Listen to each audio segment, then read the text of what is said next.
The Stuart Restoration. The history and legacy of the English monarchy's return to power in the late 17th century. Written by Charles River editors. Narrated by Casey Wayman. Introduction.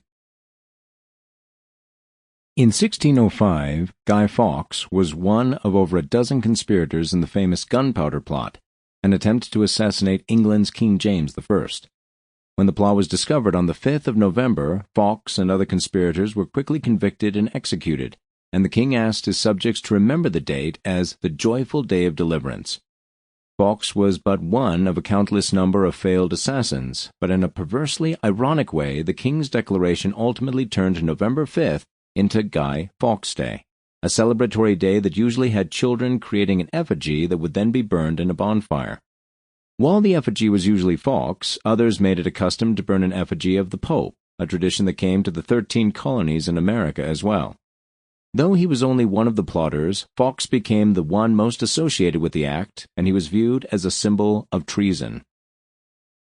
King James I would continue to reign, and England has more often been faced with the claims of competing kings and queens than with a period of no monarch at all. The major exception to that rule came in the 11 years between 1649 and 1660, when England was a republic. Following the disastrous reign of Charles I and the civil wars that led to his execution, Parliament and the army ruled England. England's republican experiment started out as a work of collaboration and compromise. Lords, army officers, and members of Parliament, MPs, worked together to find a political settlement that did not include the despised royal House of Stuart.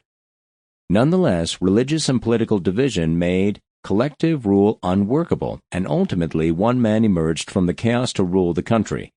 He had risen from a humble background to become the leading general of the civil wars, and as a man of staunch beliefs and ruthless pragmatism, he controlled England from 1653 to 1658, under the title of Lord Protector.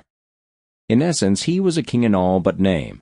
That man was Oliver Cromwell, and in the popular imagination, Cromwell has overshadowed the rest of the leaders of the parliamentary cause and the new model army. His name is known by everyone in England, while parliamentary leaders like John Pym, constitutional reformers like John Lambert, and even Sir Thomas Fairfax, who led Parliament's army through most of the wars, are known only to history buffs. But Cromwell has also been one of the most controversial figures in English history ever since. Viewed by some as a despot and others as a champion of liberty, Cromwell's legacy is so diverse that while many Irish accuse him of genocide, others... Sample complete. Ready to continue?